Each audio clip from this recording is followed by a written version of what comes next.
Opinião em debate. Oferecimento. Laboratório Núcleo, cuidando de você. Pax Clínica, há 40 anos colocando o paciente em primeiro lugar. A Credjur trabalha para oferecer sempre o melhor. 3216-0102. Muito boa noite, telespectadores. Em 2 programas inéditos, nesta quinta-feira e na próxima, nós vamos falar sobre a sétima arte, os melhores filmes de todos os tempos.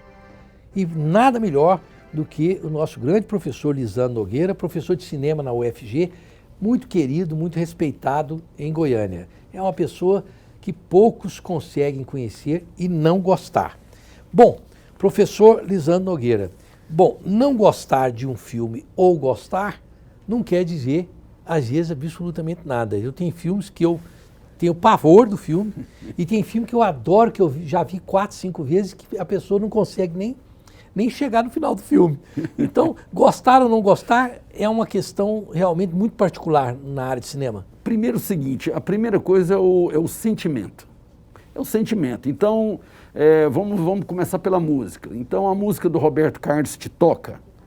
Se ela te toca, isso é importante para você. Uhum. Ela te tocou, seu sentimento. A gente sabe, ouvindo uma música do Roberto Carlos, ou uma sertaneja, ou do Chico Buarque, ou estando no cinema vendo um filme, e se as lágrimas vêm, a gente sabe por que a gente chora. A gente sabe. Agora, o juízo estético, aí é outra história. Então a gente tem que separar o sentimento, e aí tá valendo. É seu sentimento. Esse negócio de você vir, o cara tá vendo Marcelino Pão e Vinho, Love Story, esses clássicos do cinema, e aí depois ele está chorando. Você está chorando vendo uma porcaria de um filme. Isso é errado, ninguém pode falar isso. Você está vendo uma telenovela, um beijo de novela, está se emocionando. Isso é novela, nada disso. É a emoção da pessoa. Agora, a pessoa que chorou, não é porque ela chorou, aí já é outra história, é a vítima. Então, só porque eu chorei, a novela é boa. Aí também não. Aí entendeu? Entendi. Não, eu tenho só para... Nós vamos passar agora para o senhor dar fazer um pouco de um apanhado sobre o que é cinema, para entender um pouco de cinema, mas só nesse viés aqui que a gente está fazendo um tipo assim de um refresco com o telespectador. Eu tenho dificuldade, professor Lisandro, por exemplo, eu tenho filmes que eu acho que são comédias que eu quase morri de rir. E aí eu me atrevi, por exemplo, tem um filme que eu não sei se o professor teve oportunidade de ver, de tanto filme que existe, chama-se Queime Antes de Ler, ou Burn Before Reading. É com o Brad Pitt e o ator. De nome, esse eu não vi. Professor, eu quase morri de rir, eu estava na Nova Zelândia, vi esse filme, eu quase chorava de rir. Quando eu voltei, eu indiquei para pessoas da minha família, falei, olha, é uma comédia hilariante. E todos que assistiram me xingaram o tempo todo, dizendo, como é que você tem coragem de me dizer que este filme é uma comédia?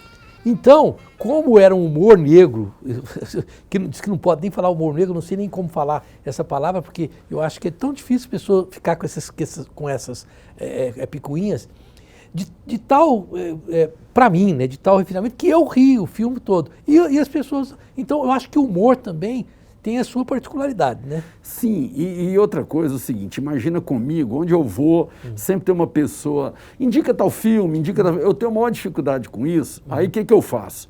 Então eu te conheço, Rosenval, assim, um bocado já, então, você vai Lisandro, me indica um filme, eu já vou mais ou menos imaginar, mas mesmo assim, isso é muito pessoal. Agora, é aquilo que eu falei, o seu gosto pessoal não quer dizer que o seu gosto... Você pode levar ele para fazer o juiz estético e falar assim, o filme que eu gosto é o que é bom. É como se fala hoje, não, eu tomo como é que é o nome da... nem sei. Cloroquina, ivermectina. Não, mas olha, não tem comprovação científica. Não, mas eu tomo, eu não quero saber. Bom, então tudo bem. Então, existe o seu gosto, mas existe também o juízo estético. Não quer dizer que o filme que você viu, se a gente for analisar a história do cinema, fazer comparações, uma série de análises, a gente pode fazer um juízo de valores. Agora, o seu sentimento, você gostar, isso é de cada um e a pessoa tem que se divertir. Tem filme, por exemplo, tem um filme agora na Netflix, chama-se Facas e Segredos. Facas e Segredos. Exatamente isso. Facas e Segredos. Facas e Segredos. Aí é o seguinte... Ele é uma comédia hilariante. É uma comédia, é um filme de mistério, é como se você lesse um livro da Agatha Christie. Exatamente. O que é legal ali? O legal ali é que é um filme muito bem realizado, com grandes atores, e que você tem um prazer em acompanhar a narrativa. A história que é contada, é igual você sentar aqui, você começar a me contar uma história, você conta de tal maneira que eu fico preso aqui, entendeu? Isso é muito legal. Isso não quer dizer que esse filme, dentro de um juízo de valores, mas ele precisa olhar, ele é um grande filme porque ele não tem uma grande tese. O importante dele é o prazer da narrativa. É o cenário, é a iluminação, são os atores. E você acompanhar quem matou o velho lá, o pai da família. E o sabor delicioso que isso eu acho... Isso é uma delícia, uma narrativa, ouvir uma história. Inclusive, professor, eu acho que é uma narrativa deliciosa no seguinte aspecto também. É que o filme vai e volta e você, num dado momento, fala assim, não, eu sei quem é o assassino, por conta disso e disso. E ao longo do filme, o suspeito vai mudando ao sabor da história de uma forma, e não vamos dar o spoiler, que no final você é surpreendido pelo final. Pois é, aí tem uma diferença entre o filme de suspense e o filme de mistério igual Facas e Segredos, que é um mistério. Então você aposta que não foi aquela menina ali, aquela menina que me recebeu, que está aqui no estúdio. Foi ela que matou o velho. Aí a história vai sendo contada por você, o câmera ali vai contando, cada um vai falando uma coisa, já acho que é aquela outra ali. E aí vai. Isso é um mistério. O suspense, você está vendo, você sabe o que está acontecendo, os personagens não sabem, mas você sabe. Aí é o suspense. Aquele suspense puro, Hitchcock, por exemplo. E aí vai. E é gostoso essa narrativa. Então não tem que vir aí um intelectual, alguém, e falar, pô, Rosenval, você está vendo Facas e Segredos, um filme comum da Netflix. Te dá prazer. A narrativa te dá prazer. Agora, o Rosenval, que é inteligente, não vai falar, esse é o melhor filme da história do cinema. Você não vai, porque nós vamos, inclusive, dar exemplo aqui dos grandes filmes, dos marcos. Pois é, o professor teve o cuidado de separar alguns filmes que são icônicos, vamos dizer assim, não é? Um deles é The Lone Operator.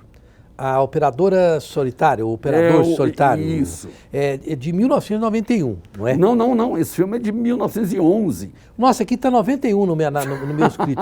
Alguém não, eu conto a história dele. É de 1911. 11, isso é mudo, é pioneiro. É porque a pessoa pôs aqui 1991. Não. Eu sei que o filme, talvez tenha sido masterizado, alguma coisa do gênero, não? Não, esse aí é o filme que inaugura o primeiro domínio do cinema que eu vou falar aqui para você. Tá. Vamos lá. Então, olha bem, para você em casa se situar, para quando qualquer discussão de cinema, grava isso que eu vou falar aqui. O cinema tem 4 domínios. O primeiro é o clássico, que conta histórias. Histórias com começo, meio e fim, igual a gente falou aqui, pode ser uma série também, mas que ela tem começo, meio e fim, conta uma história. Isso é o primeiro domínio, é o clássico. O segundo domínio é o cinema documentário, aquele do registro. Você pega aqui uma câmera, vai ali na rua filmar uma batida de um carro aqui no setor universitário. Isso é o documentário. Terceiro domínio, o experimental, que os artistas tomaram conta dele logo no início do século XX, da câmera de cinema, e falaram, olha, cinema não é só para contar histórias, o cinema também é para experimentar, ser uma obra de arte. E o quarto domínio, que é recente, é o cine-ensaio, que é um cinema que quer fazer filosofia com o cinema. Então tem esses 4 domínios. Qual que predomina? Para 95% das pessoas, cinema é o primeiro, é o clássico, é o que conta histórias. E o operador de trem, é o primeiro... É operador de trem ou operador solitário? Chama operador de trem ou operadora solitária, sim, que é a história de uma moça que está dentro de uma pequena estação de trem.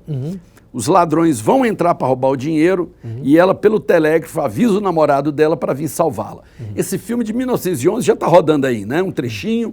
Esse filme... Não, esse filme é o seguinte, vamos rodar um trechinho dele aí? Vamos rodar um trechinho. Trechinho do filme para o telespectador se situar.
Então, olha bem, esse filme que vocês estão vendo aí é de 1911. Esse é o primeiro filme que sintetiza o que a gente chama de linguagem cinematográfica, que é a descoberta do plano, do enquadramento, plano geral, plano de conjunto e a montagem. Porque aí tem uma coisa importante, que é o namorado dela indo salvá-la. Será que vai dar tempo? Cria expectativa. Essa expectativa cria-se ali através da montagem, essa expectativa. O espectador fica aqui, vai salvar ou não vai? Isso vai ser a história do cinema inteira, essa estrutura que vem da literatura. Isso é o cinema clássico. Claro. Agora vem o segundo, que é o documentário. O documentário é um cinema do registro. Tá, professor, eu vou parar aqui no documentário, porque nós temos que chamar os comerciais. E, aliás, que um mistério bacana neste meu programa é o elogio que as minhas queridas colaboradoras, e elas são muito boas, estão aqui comigo, fazem ao pensar que eu enxergo dessa distância. Você não enxerga? Não, imagina se eu vou enxergar. Nem quando eu tinha 18 anos eu enxergava na distância que a menina tá escrevendo o papel para mim. Isso é um elogio muito grande. Pensar que eu estou dizendo que o velhinho aqui enxerga até lá. Então, na verdade, estou fazendo um elogio. Eu vou fingir que eu enxergo, né? Mas nós vamos para um breve intervalo comercial. Voltamos, como o telespectador percebeu, aqui é uma verdadeira aula por um professor de cinema. Nós voltamos já já.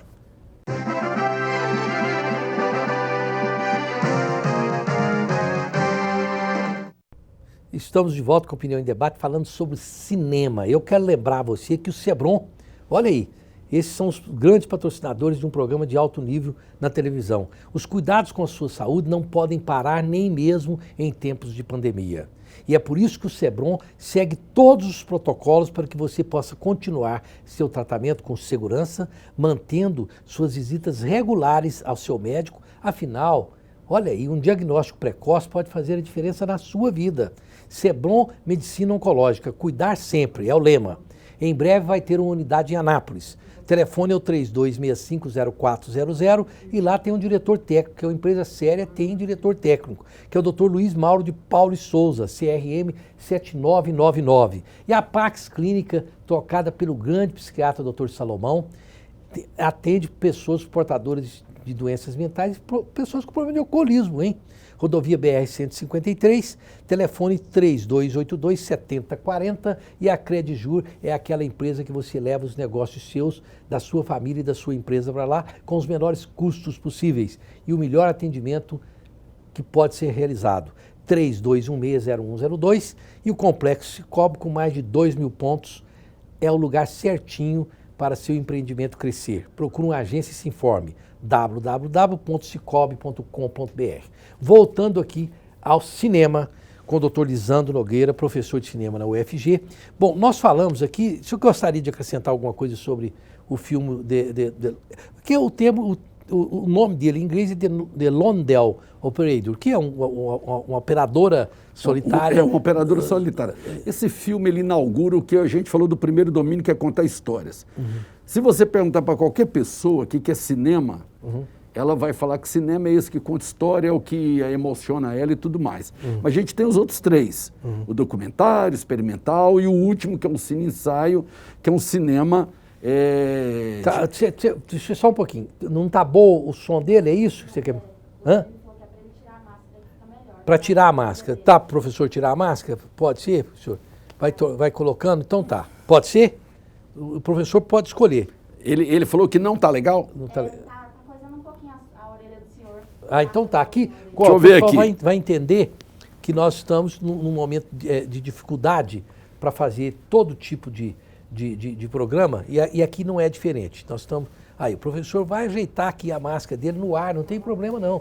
Aí, pronto, professor, estamos feitos. Vamos continuar nosso programa. É assim, eu acho... normal. Professor, você sabe que, só fazendo um parênteses, eu acho que toda a vida devia ser assim. A gente fazendo esse teatro de que tudo na vida é perfeito.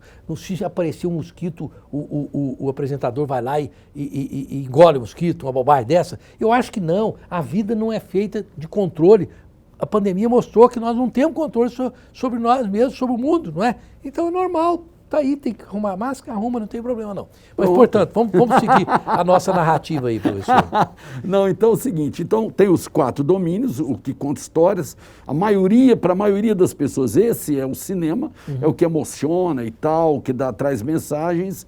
Agora, a gente sempre deu aquele exemplo lá do início. Não é porque você chora também com o filme, ou que você goste dele demais, que ele, dentro da história do cinema, dentro de uma avaliação, ele é um grande filme. Sim. O seu gosto se discute, sim, se discute o gosto. Agora, também ninguém tem nada a ver em você gostar do Batman. Certo. Pronto, Pronto. está resolvido. Eu não sei, uma curiosidade particular, eu vou aproveitar aqui o professor Lisandro, que é meu amigo, eu me atrevo a dizer isso. Lógico, Há somos muitos amigos. anos nos conhecemos. Mas, professor, tem algum filme que você viu 10 vezes? Porque eu tenho filmes que eu já vi, no mínimo 8 vezes, e tem uma trilogia aí que eu já vi, sinceramente. Se alguém estiver vendo, já vi, já sei até a cena que vai acontecer, mas eu vejo de novo. Tem algum que o professor já viu? Tem. Eu costumo dizer o seguinte, para você usufruir bem do cinema, seja filme ou série, o que 98% das pessoas não fazem, porque o cinema é o seguinte, o cinema é uma construção da realidade. Sim. Eu olho para o mundo, tem uma câmera entre eu e o mundo, filma aquilo e me entrega. Certo.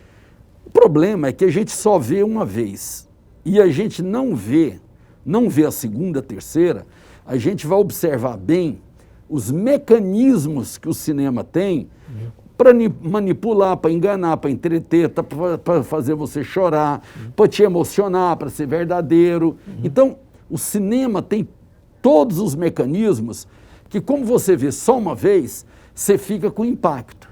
Então vamos supor, você perdeu sua namorada. Você já perdeu a namorada? Já perdi a namorada, chorei. Chorou. Por Aí conta. você entra, você está mal, perdeu sua namorada. Você entra no cinema, vai assistir aquele filme com Demi Moore e eu esqueci o nome do ator. Patrick Swayze. Isso, o Ghost. Se chama Ghost, que é um Ghost, filme belíssimo, isso. né? Aí você vai ver aquele filme, você já não está bem. Os mecanismos daquele filme são feitos para rir, chorar. Rir e chorar. Eles são feitos, roteiristas. Hollywood é uma indústria que só trabalha com pesquisa, igual a TV Globo com novela. Você está mal, Rosenwald, você vai ver o filme, óbvio que você vai sentir muito. Mas quando você vai ver o filme de novo, e aquele filme eu devo ter visto umas 4 vezes, você vê claramente os mecanismos. Agora eu vou chorar, agora eu vou rir. E aí você vai vendo que tem filmes que tem uma diferença grande, inclusive, que em sala de aula eu falo. A diferença entre o filme europeu, estou generalizando, Sim. e o filme americano. O filme americano, os mecanismos são para você entrar na tela, entrar no filme, você nem vê quanto tempo, se está passando tempo ou não, de tanto que você entra no filme. O cinema europeu, de uma maneira geral, ele fala para você, fica aí. Eu vou te entregar, espera um pouquinho. Né? Vai vendo, vai pensando.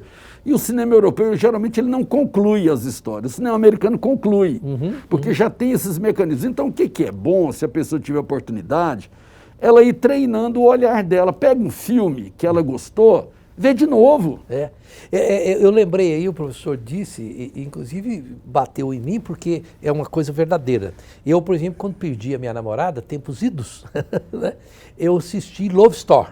Love Story, que era 1970. Na década de 70, eu tinha perdido minha namorada. Eu falo que assisti até no Santa Maria. Ele passou no Capri, Santa Maria, Cine Santa Helena em Campinas. Eu assisti no Santa Maria. Cine Ouro, na 3. O telespectador que não for de Goiânia não sabe nem o que nós estamos falando, mas o Santa Maria era um cinema aqui na 24. Na Rua 24. Na 24. A gente estudava no liceu, então o Santa Maria era o cinema ali perto dos estudantes do liceu. E eu perdi uma namorada, e aí eu fui assistir Love Story. Mas eu fiquei muito sem graça comigo mesmo, porque um primo meu gozou na minha cara porque eu estava chorando no filme, né, do Love Story. Eu não sei com quem que era Love Story, era com quem? Não sei. Bom, enfim, muito Quem é tempo. que não chora no Campeão, no Love Story, no Rei Leão? Eles são feitos para mexer com sua emoção. E mexe com aquilo que é mais precioso. No Campeão, com John Voight. O menino lá vê o pai morrendo. Oh. Então você vê seu pai morrendo, então Hollywood, ela tem essas coisas. Então, se a pessoa quer aprimorar o olhar, o que eu chamo assim, não deixava ficar um olhar domesticado, o que é bom ela fazer? Ver pela segunda vez, porque aí ela vai treinando para não cair nessas armadilhas. Outra coisa que é importante, eu sempre falo para aluno, eu gosto do Bruno e Marrone, Vitor e Léo e Marília Mendonça. Qual o problema? Nenhum problema. Nenhum problema. Nenhum. Você gosta, é o seu sentimento. O problema, aí tem problema, é você ficar a vida inteira só ouvindo Vitor e Léo, Bruno e Marrone. Porque ali é 2 acordes, 3 acordes, são versos fáceis. Aí se você ficar só nisso, sua visão de mundo, seu gosto, ele vai ficar também pequeno a vida inteira. Eu vejo um problema, professor, me desculpe, maior ainda do que esse que você falou. Esse aí afeta a pessoa e eu acho que restringe a cultura. O pior é quando gente que gosta de Bruno e Marrone, Vitor e Léo, eu não sei, qualquer música sertaneja, encana que você também tem que ouvir. Aí o sujeito põe o som na maior altura para você ouvir, para ele ouvir na casa dele e você ouvir na sua. Aí é ruim. Aí eu fico... É ruim, olha, os sertanejos, eles são muito profissionais. Marília Mendonça, eu até encontrei com ela no aeroporto há um tempo atrás, e eu disse a ela o seguinte, para Marília Mendonça, eu disse, olha, as cantoras brasileiras, e ela gravou com a Gal Costa agora, as cantoras brasileiras, ou nos Estados Unidos aqui, tem um grande desafio, os cantores de uma maneira geral. Nos Estados Unidos é cantar as obras da Great American Songbook, que é Fly to the Moon, e as músicas do grande cancioneiro americano. São as referências. Então os cantores tremem nas bases para cantar aquilo para ali. Gravar, porque todo mundo já gravou os melhores, Frank Sinatra. Mas se ele passa no teste, ele vira também... Da primeira ele liga. cantou de novo as músicas que o Frank Sinatra cantou, modernizou, atualizou e ficou legal. Passou no teste. Rod Stewart cantou. Ficou mais ou menos. Aqui no Brasil, a Bossa Nova. Então eu falei, Marília Mendonça, você não tem vontade um dia de gravar Tom Jobim? Que as cantoras brasileiras, Gal Costa, as cantoras, você chegou a Marina Lima, você vai gravar o Tom Jobim? Ela falou, nunca. Não. Mas por quê? Porque é muito difícil. Mas veja bem, professor, eu quero entrar depois, pegar esse gancho da música, que é muito bom, nós vamos para o intervalo comercial, e eu quero trazer isso para o cinema, porque o cinema também tem disso. Demais. Nós temos filmes icônicos mesmo, que foram feitos e refeitos, e cada vez que a pessoa faz, você fala, pô, o cara acertou mais ainda. E eu quero falar com o professor. E alguns deles são filmes comerciais, me atrevo a dizer. Bom, o Sebrae de Goiás está há mais de 4 décadas dando apoio a pequenos e médios empresários. Acesse sebrae.com.br e descubra a unidade mais próxima de você. Está aí o Sebrae de Goiás. E a Águas do Bem é essa água que a gente tem que tomar sempre. Acabei tomando um gole aqui, porque é um excelente antioxidante, leva na sua residência e é uma das águas com o menor índice de teor de sódio do mundo. Telefone 3255-9626. E a República da Saúde está aberta, hein? Só azeite de oliva virgem, depois tem que ir em contato com o professor Lisandro lá. Você se alimenta de forma nutritiva, saudável e sem peso na consciência. E nem fica com a barriguinha pesada, que eu também estou sabendo que o professor Leandro não gosta de ter barriga, que ninguém gosta, né? Todo mundo quer comer, não quer ter barriga. Rua 89, no 655, Setor Sul, telefone 3942-6575. E a Implant Center, lá com o Dr. Jefferson, Rua 144, número 141, no setor Marista. Também está lá o Dr. Jefferson trabalhando. Nós voltamos já já.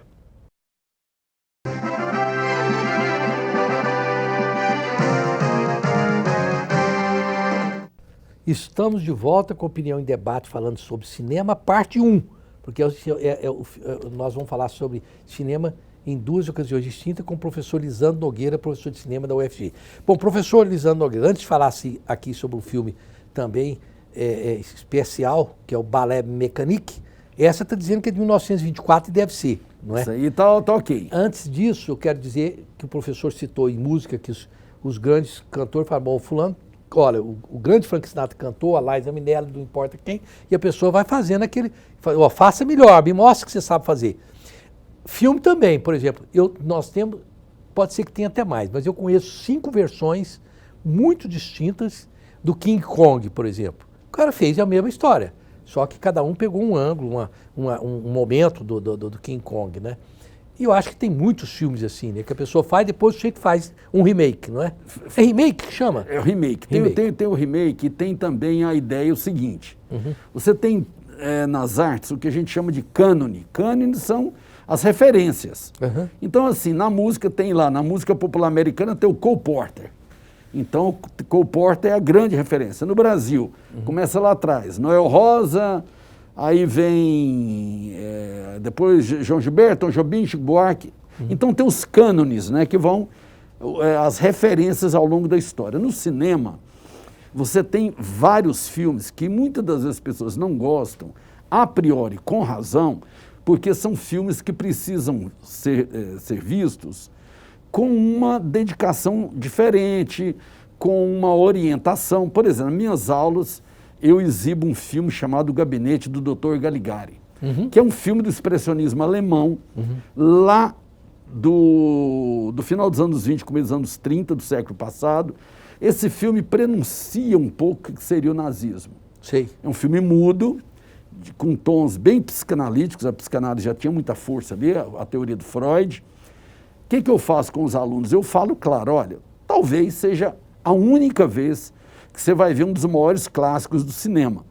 Para hoje, você ver o Gabinete do Dr. Caligari, você tem que ver com vontade, com uma ideia que você quer compreender aquele momento, por que aquele filme virou referência. Que se você for ver igual você vai ver um filme da Netflix, você vai achar chato, óbvio. Óbvio. Aqui o professor citou, nos deu essa aula aqui, o Ballet Mécanique, que é um filme da arte pós-cubista dadaísta. Já parte do princípio que se a pessoa não tiver um mínimo de referência sobre o que é o cubismo, o dadaísmo, né? Não é Sim, dadaísmo, sim. Dadaísmo, né? Se a pessoa não tem uma noção de arte, pelo menos o básico, já começa a complicar para poder analisar o filme. Mas é um filme preto e branco, não é? 1924. 24. Mudo. Mudo. Esse é mudo, não é isso? Mudo. Eu me lembro muito vagamente de ter visto uma palestra em São Paulo, porque lá no Belas Artes, quando eu morei em São Paulo, eles mostravam o filme e um professor ia lá fazer a explanação. Bom, esse filme, por que o senhor considera ele tão importante? Olha, o Balé Mecânico de 1924, como eu disse, você tem o primeiro domínio, que é o cinema que conta histórias, que é o que a gente está acostumado. Telenovela, série, filme, conta uma história e o que empolga é a narrativa, igual a gente já falou aqui, a narrativa te empolga. Agora, você tem um cinema que começa nos anos 20, que vai dizer que o cinema que conta histórias é um cinema da ilusão, que é uma construção de realidade. Que, na verdade, os artistas podem fazer mais com a câmera de cinema do que apenas contar história, que a literatura já fazia no século XIX. Vamos colocar um pouquinho, o senhor vai falando sobre ele aí. Isso.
Tá aí o balé mecânico. O que o balé mecânico faz? Ele não conta uma história.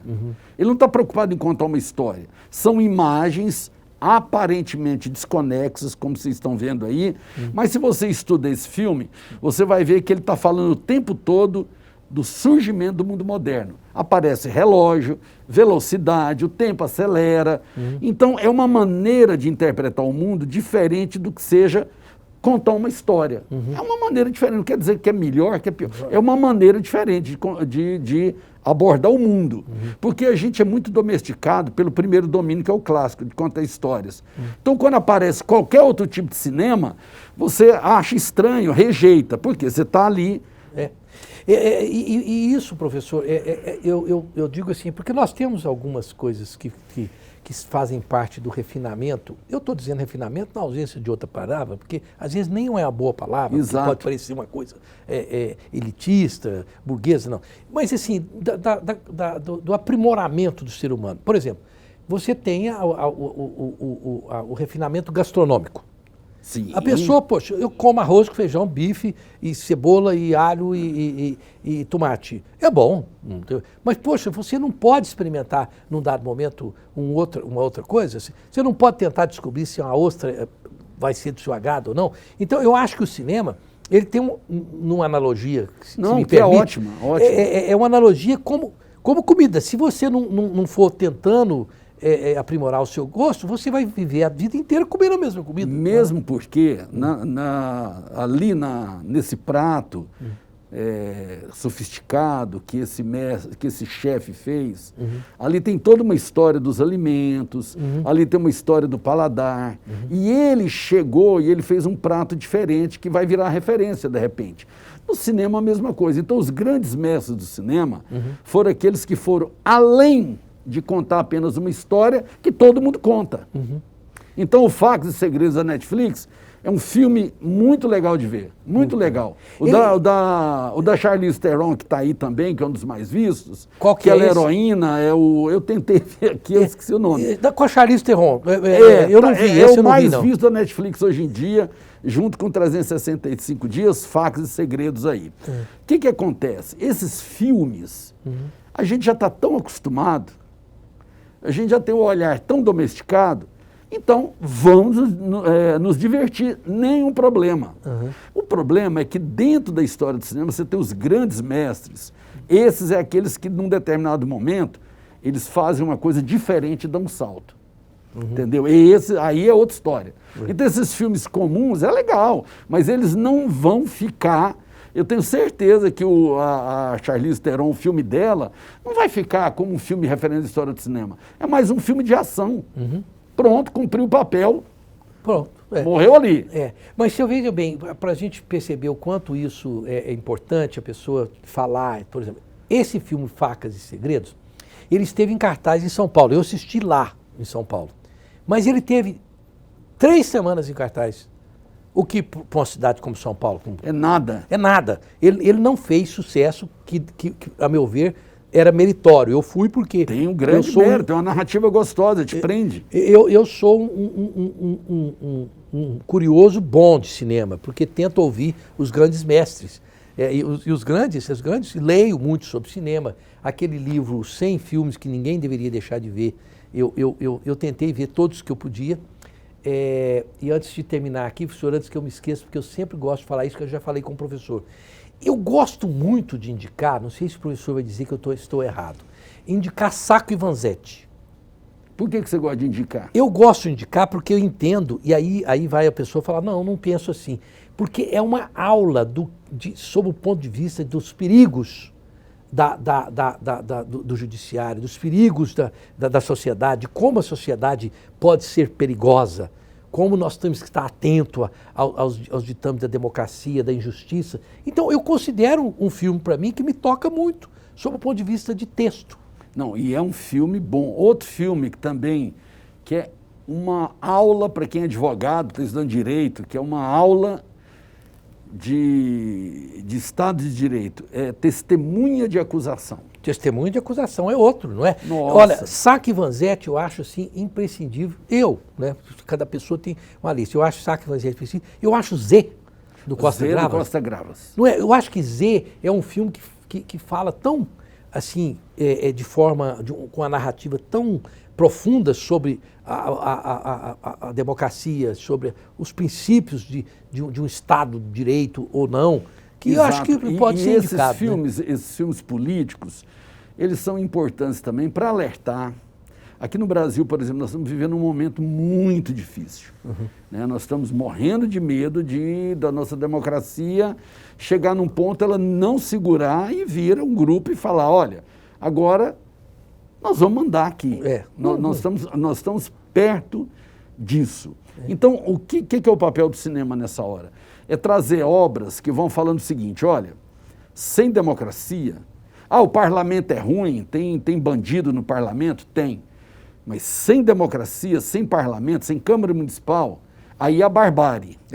Não, porque... E aí a barbárie. O que é a barbárie? A barbárie é a violência absoluta. Porque e aí, professor, para chamar os comerciais, eu quero dizer que filmes que o senhor falou assim, são comerciais, são filmes que todo mundo está vendo, está na Netflix, está não sei aonde. Por exemplo, Versalhes. Versalhes mostra a história de um rei obcecado por um palácio e que tudo mandava e que cometia inúmeras injustiças sem que o sujeito pudesse, tendo justiça, ter sequer a possibilidade de recorrer. Nós não queremos isso para o Brasil, nós queremos que, eu acho assim, a pessoa pode falar mal dos políticos.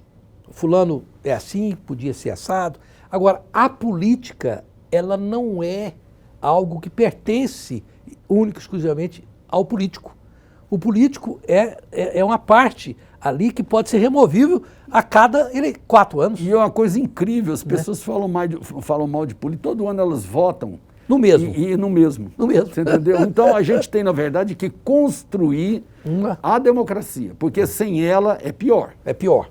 Eu concordo com o professor, acho que qualquer pessoa em sã consciência tenha essa visão. Nós vamos... peraí, não vou... Peraí.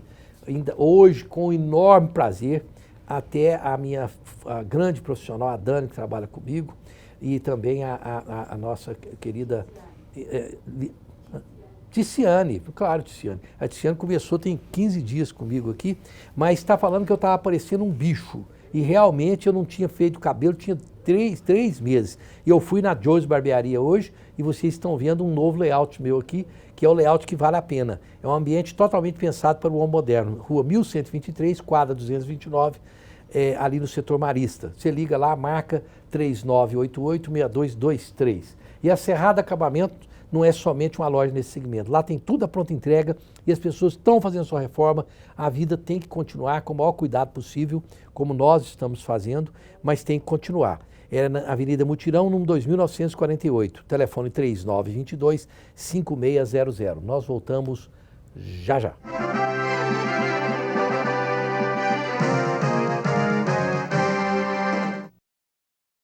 Estamos de volta com Opinião em Debate, falando aqui com o professor Lisandro Nogueira, professor de cinema, é um grande caráter em Goiás. O Lisandro é daquelas coisas que fazem parte do acervo da qualificação de Goiás, me atrevo a dizer isso.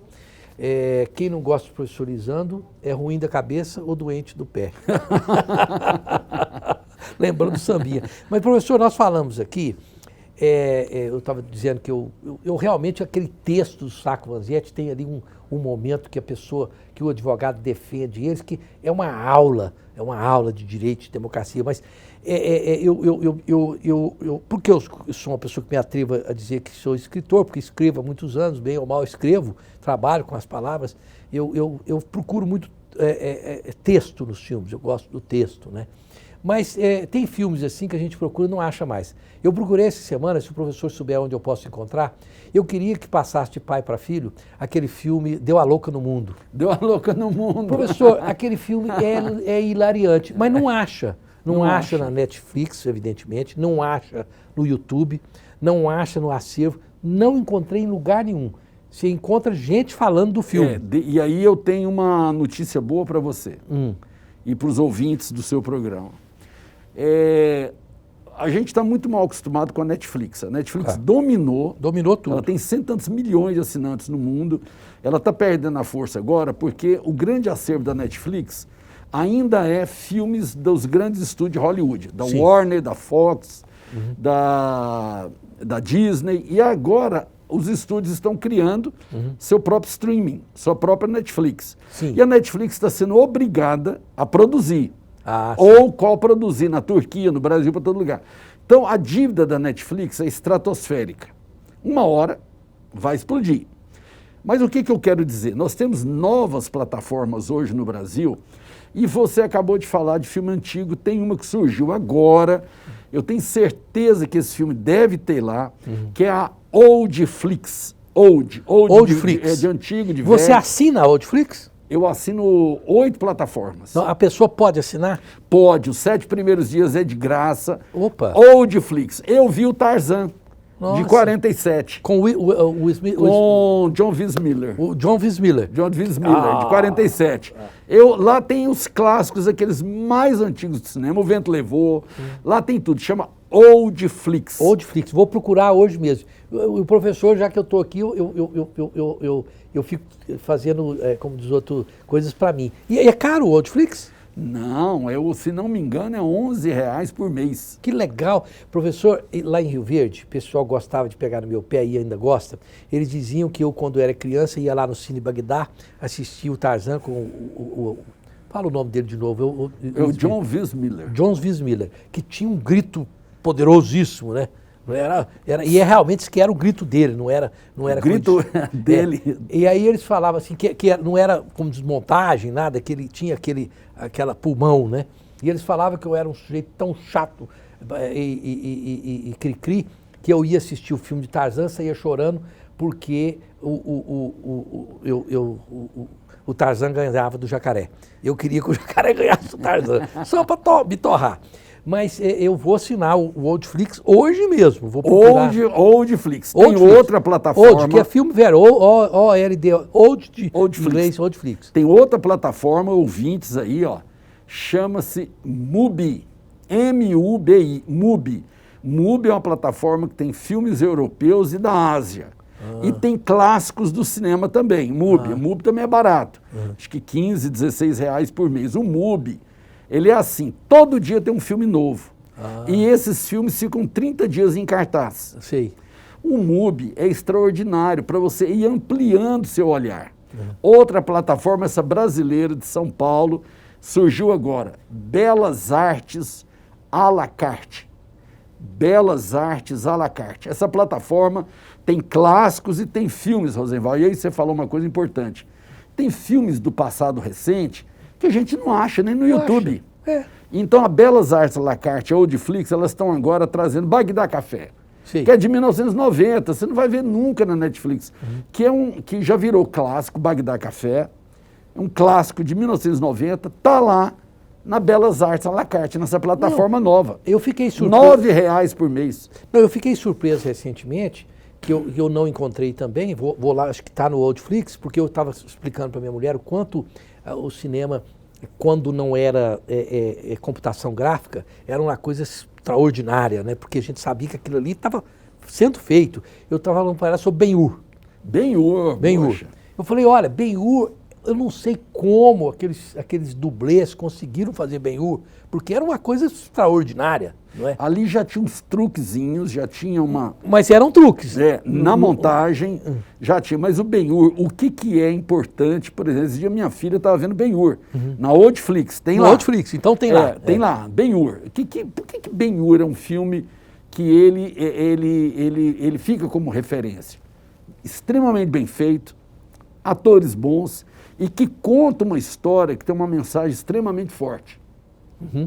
E é um filme de ação também ao mesmo tempo. Não é? E com um grande ator que é o Charlton Heston, né? O Charlton Heston, que tem os 10 mandamentos. Daqui a pouco o ouvinte vai ficar chateado, que dois velhos aqui falando de filmes que marcaram a gente. Não, mas veja bem, aqui... Os 10 mandamentos... O telespectador jovem que está aí, que eu tenho muitos jovens que ficam vendo, e são pessoas inteligentes, eu quero dizer o seguinte, eu, na verdade, tive alguém na minha vida que me alertou para a ampla possibilidade de ver cinema de qualidade que não era da minha época, porque evidentemente que se eu fosse ver cinema só da minha época, eu não sou tão velho assim, né? Eu tive uma namorada em São Paulo que um dia sentou comigo e falou, você é muito bonitinho, muito engraçadinho, lá de Goiás, fala esse negócio, sai da calçada, soldado maldito, que lá vai porva, né? Brincava comigo. Mas você é um bocó em cinema. Se você quiser continuar namorando comigo, você vai aprender a ver cinema. Foi quando ela me levou para ver Guerra dos Botões, que era filme francês, com atores franceses, que era aquele filme que o professor disse no começo do programa, que são filmes que parece que eles vão lentamente, mas se você entrar no filme, você percebe onde quer chegar, quer fazer você pensar, não é? Não é filme que freneticamente entra você numa roda viva. Roseval, as pessoas me perguntam muito, indica filmes, tem que estar com parente com câncer, eu tenho parente com câncer também. Que filme bom para a gente ver sobre o câncer? Eu falo assim, olha, o que você não deve ver, aquele filme com o Morgan Freeman e o Jack Nicholson, antes de partir. Eu falei, não vem aquilo lá não, porque aquilo é um filme choroso, só vai fazer você ficar pior. Tem um filme que eu acho precioso sobre o câncer, que é francês. E que não é um filme complicado, não, é um filme tranquilo. É O Tempo que Resta. O Tempo que Resta. Tem um aplicativo que você pode baixar no seu celular, mais uma dica aqui para o seu telespectador. Tem um aplicativo que você baixa aqui, chama Just Watch. Just Watch. Só veja. Baixa, você coloca o nome do filme e ele acha onde, em que plataforma que ele está. Maravilha. Então baixa lá e vê O Tempo que Resta de um cineasta francês, François Ozon. É a história do fotógrafo, muito vaidoso, e que ele descobre que está com câncer. Olha, é terrível, né? Terrível. E aí o que ele faz? Ele vai no médico, o médico fala para ele, olha, o prognóstico não é bom. Então, por isso o nome, O Tempo que Resta. Ele vai, a partir daí, viver as fotos dele. Ele trabalhava com moda, o mundo de celebridade, ele muda, ele vai fotografar natureza, paisagem. Ele vai atrás da mãe dele, que fazia muito tempo que ele não ia, mas ele vai atrás da mãe dele, não é para pedir perdão, ou eu vou te amar daqui para frente, só porque eu estou com câncer, sou vítima, não. Ele vai falar para ela que a situação dele é aquela e que ele vai ter que conviver com isso até, mas no tempo que resta, ele vai procurar viver a vida. Viver a vida.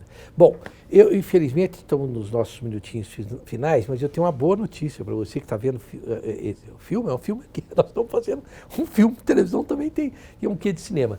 E nós vamos, quinta-feira que vem, nós vamos continuar o programa sobre o cinema com o professor Lisandro, falando mais sobre cinema. Até a próxima quinta-feira, se Deus quiser, porque neste programa você teve dicas preciosas e no próximo também as terá. Até a próxima quinta-feira, se Deus quiser.